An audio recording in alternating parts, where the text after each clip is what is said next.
আজ দুপুরে সেলিম আঙ্কেল আমার বুকে হাত দিয়েছিলেন। আমি রাগের বশে একটা থাপ্পড় মেরেছিলাম। বৃহস্পতিবার আমার কলেজে হাফ ডে থাকে। মা তখন অফিসে ছিল। সেলিম আঙ্কেলের সঙ্গে মার বিয়ের কথাবার্তা চলছে।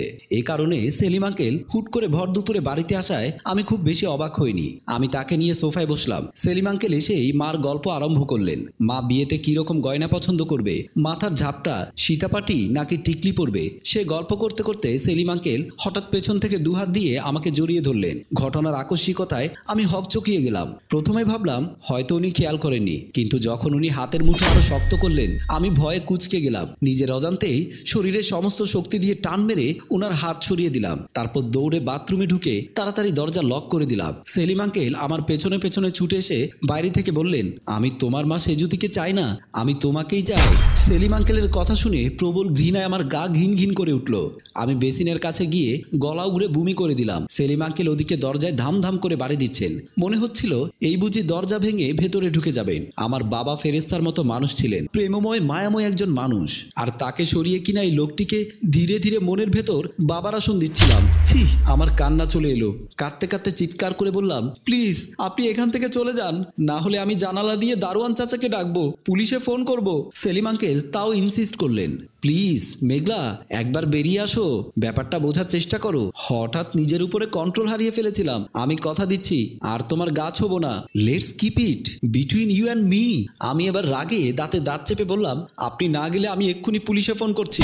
এবার সেলিম আঙ্কেল উত্তেজিত হয়ে বলল, আহ মেঘলা, সামান্য একটা ব্যাপার এত সিরিয়াসলি নিচ্ছ কেন? আমি জাস্ট ফান করেছি, টেক ইট ইজি প্লিজ। আমি এখনই ফোন করছি। ওকে ওকে, আমি গেলেই যদি তোমার ভালো লাগে তাহলে আমি চলে যাচ্ছি। শুধু একটা কথা, সেলিম আঙ্কেল এখন সেন্টিমেন্ট খেলাচ্ছেন। উনার কথার সুর শুনে মনে হচ্ছে আমিই বুঝি কোনো দোষ করেছি আর উনিই ভিকটিম। আমি বিভমিশা নিয়ে উনাকে কথা শেষ করতে না দিয়ে বললাম, প্লিজ আর কথা বলবেন না, যান এক্ষুনি। সেলিম আঙ্কেল গন্ডার মতো গড় গড় করে বললেন, ব্লাডি হেল, এটা নিয়ে আর কথা বাড়িও না, বলে রাখলাম, কেউ তোমার কথা বিশ্বাস করবে না। মিনিট খানিক পর ঠাস করে দরজা বন্ধের শব্দ হলো। বাথরুমের দরজা ফাঁক করে দিয়ে দেখলাম সেলিম আঙ্কেল বেরিয়ে গেলেন। আমি বাথরুম থেকে ড্রয়িং রুমে এসে বাইরের দরজাটা ভেতর থেকে লক করে দিলাম। তারপর অবসন্ন হয়ে সোফায় বসলাম। সোফার পাশেই টেবিলের উপর স্যালোফিনে মোড়ানো একগুচ্ছ গোলাপ ফুল। সেলিম আঙ্কেল মার জন্য এনেছেন, প্রায় আনেন। একবার মনে হলো ওগুলো ডাস্টবিনে ফেলে দেই। তারপর ভাবলাম তাছাড়া এগুলো তো আমার জন্য আনেনি। ফুলদানিতে ফুলগুলো গুছিয়ে রাখলাম। মা বাড়ি ফিরল সন্ধ্যাবেলা। মা ঘরে ঢুকতেই মা নিজের অজান্তে গুনগুন করে গান করছে, এসো নিপবনে ছায়া বিথি তলে। আহা, কতদিন পর মায়ের মুখে গান শুনছি। মাকে ইদানিং আর আগের মতো ক্লান্ত অবসন্ন লাগে না। এতদিন একা একা আমাকে বড় করে অফিসার ঘর এক হাতে সামলে মা নিজের জীবনটাকে জারা জারা করে ফেলেছিল। তারপর আমার ধারণা মার আসল ক্লান্তিটা ছিল মনের। বেডরুমে গিয়ে মা বলল, মেঘলা এদিকে আয়। একটু মায়ের কাছে যেতেই মা ব্যাগ থেকে দুটো সিল্ক শাড়ি বের করে বলল, মেঘলা দেখ, মোর্শেদ ব্রাদার্স থেকে দুটো শাড়ি এনেছি ম্যাচিং করে, তোর কোনটা পছন্দ? দুজন কাল সন্ধ্যায় শাড়ি পরে বের হব। আমি শাড়িটা হাতে নিয়ে বললাম, কাল কোথায় যাচ্ছি মা? কেন ভুলে গেলি? কাল না তোর সেলিম আঙ্কেল ইনভাইট করেছে। সেলিম আঙ্কেলের কথা বলতেই মার গাল দুটো কেমন গোলাপি হয়ে গেল। মনে হলো ব্লাশন দিয়েছে। আহা, কত বছর মার মুখে এমন লজ্জা গোলাপি আভা দেখি না। আমি কিছু বলতে চেয়েও বললাম না। একটু পর আমরা খেতে বসলাম। খেতে খেতে মা রাজ্যের গল্প করলো। অফিসে নতুন বস এসে কি করেছে না করেছে, কার প্রমোশন নিয়ে কি ঝামেলা বেঁধেছে। মনে হলো মা যেন খইয়ের মতো ফুটছে। অনেকদিন ধরে আমাদের বাসায় সবকিছু নিয়ম মাফিক চলছে, কিন্তু কোথায় যেন একটা আনন্দের অভাব, কি একটা নাই নাই ভাব। শুধু ইদানিং মার আহ্লাদী আচরণে মনে হয় শরৎ, হেমন্ত আর শীত পেরিয়ে এ বাড়িতে বসন্ত এসে গেছে। রাতের খাবার সেরে মা ড্রেসিং টেবিলের সামনে টুল টেনে বসলো। একটা কাঠের চিরুনি দিয়ে চুল আঁচড়াতে আঁচড়াতে আমার দিকে ফিরে বলল, এই মেঘলা, তুই তো খেয়ালই করিস না। কি মা, আমার সবগুলো চুলের আগা ফেটে কেমন দুভাগ হয়ে গেছে। আমি মার চুলে হাত দিয়ে বললাম, তাই তো মা, তুমি নিজেও তো নিজের খেয়াল করো না। মা মহা উৎসাহ নিয়ে বলল, এখন থেকে করব, ক্যাস্টর অয়েল কিনতে হবে।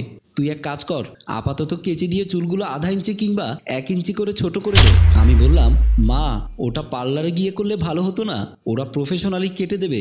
আমি কাটলে দেখবে এক পাশ বড় আর এক পাশ ছোট হয়ে গেছে। ধুর, খামোখা পার্লারে গিয়ে অতগুলো টাকা ঢালবো কেন? এই ধর কেচি, তুই কাট। একটু সাবধানে কাটিস।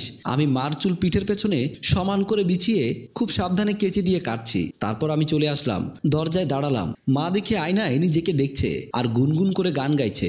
এসো এসো আমার ঘরে এসো, বাহির হয়ে এসো তুমি যে আছো অন্তরে, স্বপ্ন দুয়ার খুলে এসো অরুণ আলোকে, মুগ্ধ এ চোখে। এতগুলো বছর পর মা আবারও স্বপ্ন দেখা আরম্ভ করেছে। মাকে আমি কিভাবে বলি সেলিম আঙ্কেলের ঘটনা। পরের দিন সকাল 10টা বাজে আমি আর মা দুজনেই কালো সিল্কের উপরে সোনালি পার আর সোনালি সুতোর কাজ করা শাড়ি পরেছি। সেলিম আঙ্কেল দাওয়াত করেছে।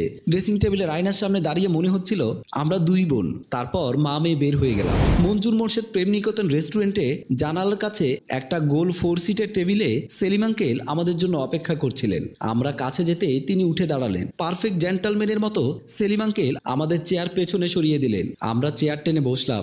মার দিকে তাকিয়ে সেলিম আঙ্কেল মৃদু হেসে বললেন, সেজুতি আমি খুব খুশি হয়েছি তোমরা মা মেয়ে দুজনেই একসাথে এসেছো। সেলিম একটা কথা বলতে পারি? হ্যাঁ সিজিমণি, কেন না? আমার কান তো তোমার কথার ভিখারি। মেঘলার বাবা হঠাৎ মারা যাবার পর আমি অকুল পাথারে পড়েছিলাম। তারপর তো জানো একা একা কত কষ্টে মেঘলাকে মানুষ করেছি। মেঘলাই আমার পৃথিবী।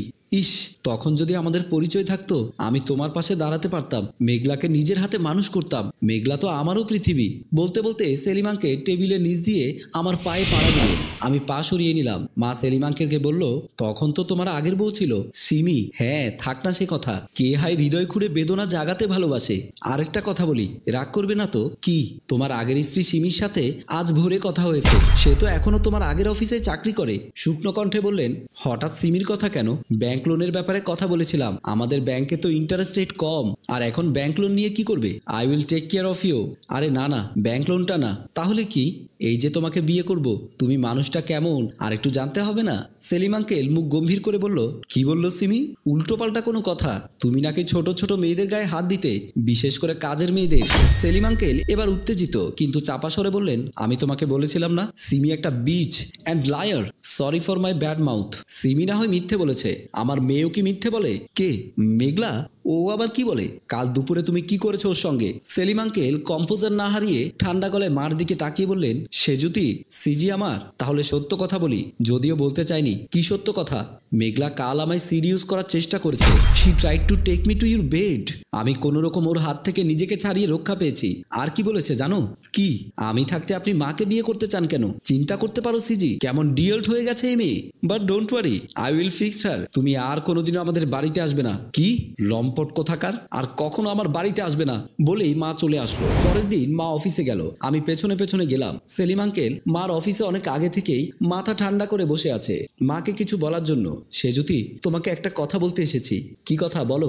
আমার এক বন্ধু ছিল যার সঙ্গে সে প্রেমে ব্যর্থ হতো, সবাইকে বলে বেড়াতো সে তার সঙ্গে বেড়ে গেছে, মেয়েদের ক্যারেক্টার ছেড়ে বেড়া করে দিত। আমাকে এই কথা বলছো কেন? আমি কি বলে বেড়াবো জানো? কি? তোমাদের মা মেয়ে দুজনকে আমি বিছানায় নিয়েছি, দেখবো তুমি আর তোমার স্যানাল মেয়ে কিভাবে সমাজে টিকে থাকো। আমার দোকান গরম হয়ে গেল। মা সেলিম আঙ্কেলের দিকে তাকিয়ে ম্লান কণ্ঠে বলল, বুঝেছি। সেলিম আঙ্কেল পকেট থেকে একটা এঙ্গেজমেন্ট রিং নিয়ে মার দিকে বাড়িয়ে দিলেন। বললেন, গুড গার্ল, নাও এটা আঙুলে পরে নাও। মা এঙ্গেজমেন্ট রিং হাতে নিয়ে উঠে দাঁড়ালো। অফিসের কর্মচারীর দিকে তাকিয়ে একটা কাচের গ্লাসের চামচ দিয়ে টুং টুং করে শব্দ করে বলল, প্লিজ সবাই একটু শুনুন, আজ নারী দিবসের সন্ধ্যায় আমি একটা ঘোষণা দিতে চাই। অনেকে মার দিকে তাকালো। বিদেশের অনুকরণকে ইদানিং এই দেশেও ট্রেন চালু হয়েছে। সবার সামনে এঙ্গেজমেন্টের ঘোষণা দেব। আমি অফিসের সামনে দাঁড়িয়ে আছি। সেলিম আঙ্কেল আমাকে দেখে সামনে চলে আসলেন। চোখ টিপ দিয়ে বললেন, একটু ভয় দেখাতে লাইনে চলে এসেছে তোমার মা। কি কথা বলে মায়ের পাশে চলে গেল। আমি অসহায় চোখে মার দিকে তাকালাম। মা বলছেন, আমার পাশে যে ভদ্রলোক দেখছেন আপনারা, এর নাম সেলিম চৌধুরী। অফিসে সবার দিকে তাকিয়ে হেসে হেসে হাত নাড়ালেন। এবার মা আমাকে দেখিয়ে বললেন, আর এ হলো আমার মেয়ে মেঘলা। এই সেলিম চৌধুরী একটা জঘন্য পিডোফাইল এবং রেপিস্ট। কাল দুপুরে সে আমার মেয়েকে রেপ করার চেষ্টা করেছিল। আমি অফিসে ছিলাম। ভাগ্য ভালো আমার ঘরে সিসিটিভি ক্যামেরা আছে। আমি পুলিশকে ভিডিও জমা দিয়েছি। আপনারা সবাই দোয়া করবেন এই পিশাচের যেন ভয়ঙ্কর শাস্তি হয়। লোকজনের মুখে এখন ফিসফিসানি। চারিদিকে কেমন একটা স্তব্ধ চাঞ্চল্য। সেলিম আঙ্কেলের চেহারা বিবর্ণ হয়ে গেছে। সেলিম আঙ্কেলকে ভেজা কাকের মতো লাগছে। হঠাৎ করে পুলিশ এসে সেলিম আঙ্কেলকে অ্যারেস্ট করেছেন। সেলিম আঙ্কেলকে পুলিশ অফিসাররা ঠেলে অফিসের বাইরে নিয়ে গেল। মা আমাকে জড়িয়ে ধরে কান্নায় ভেঙে পড়লেন। বলল, তুই কি মনে করেছিস আমি এত বোকা? সম্মানিত দর্শক, কথায় আছে, লম্পট কখনো কারো ভালো সঙ্গী হতে পারে না। তাই দেখে শুনে সঙ্গী বিবেচনা করুন, অন্যথায় পস্তাতে হবে। দর্শক, এই সেলিমের কি বিচার হওয়া উচিত আপনারাই বলুন। গল্পটি ভালো লাগলে লাইক, কমেন্ট, শেয়ার করে অন্যকে দেখার সুযোগ করে দিন। গল্পটি ভাবনা প্রযোজনায় মঞ্জুর মোর্শেদ, পরিচালনায় রেজাউল কবির চৌধুরী, ক্যামেরায় রিমন।